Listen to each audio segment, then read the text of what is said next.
Do you think intelligence is decided by where you're born? North or south, who's smarter?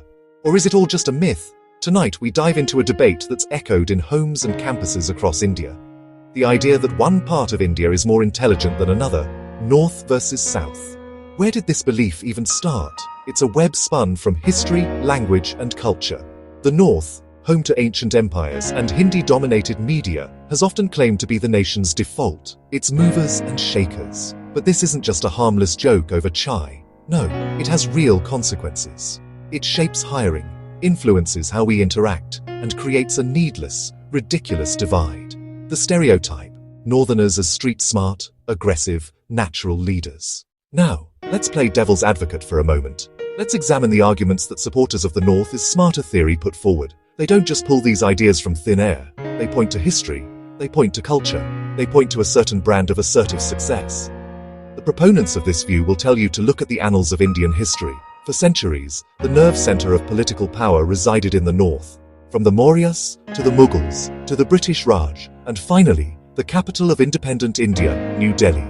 They argue that this continuous proximity to power has cultivated a unique political acumen and strategic thinking in the populace, a form of intelligence that is grand, ambitious, and nation-building. Then they will point to the world of business. They will shout the names of the great industrial families from the Marwari and Punjabi communities, titans of industry who built empires from scratch. This is the intelligence of the marketplace, the battlefield of commerce. But the debate doesn't end there. Not by a long shot. The South has a powerful fact-based rebuttal that is impossible to ignore. The counter-argument from the South is not loud, it is not aggressive, but it is devastatingly effective. Built on data achievement, deep-rooted commitment to education. First point, literacy. Kerala topping literacy charts. Near universal literacy, long before it was a buzzword, result of multi-generational cultural emphasis on education for all. Then the modern economy. Bengaluru, the Silicon Valley of India. Hyderabad's pharma and IT boom. Chennai's manufacturing and software hubs. Top engineers, coders, scientists are disproportionately from the South. Achievements beyond tech. Look at Israel. Look at its leadership. Look at its scientists. So, we have the arguments from both sides. One claims street smarts and leadership, the other presents data and technical prowess. But, honestly, the entire premise of this debate is flawed.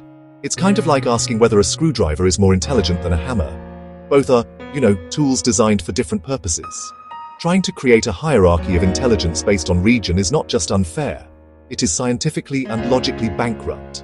Intelligence is not a monolithic entity.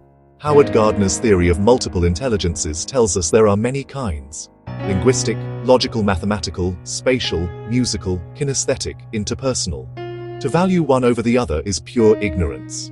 The top ranks in the brutally competitive UPSC civil services examination are consistently secured by candidates from all over the country.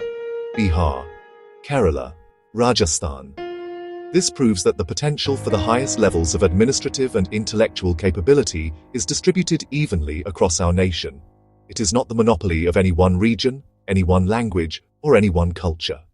The dream of serving the nation from its highest echelons burns brightly in every corner of India. Consider the creative fields. While Bollywood is a northern powerhouse, the Indian film industry is a multi-headed giant. Tamil, Telugu, Malayalam, Kannada, with films like Bahubali and RRR shattering cultural barriers. So, what is the final verdict in this great Indian debate? The verdict is clear. The verdict is final. The question itself is invalid. The premise is a lie. There is no intellectual divide between North and South India. A tapestry of diverse talents. A spectrum of different kinds of intelligence. Woven together, they make India formidable. Persisting with this stereotype weakens us. It's a petty internal squabble while the world moves ahead. We must reject this narrative, tonight and for all time. The nation demands it. Think of it this way. Northern entrepreneur, audacity and risk-taking to build industries. Southern scientist, precision and methodical genius pushing tech and space. Farmer in Haryana, the Jugaad. Policymaker in Tamil Nadu, meticulous planning. Bollywood, storytelling. Tollywood, technical wizardry. We are not two halves competing for a crown. Like, share and subscribe for more thought-provoking content.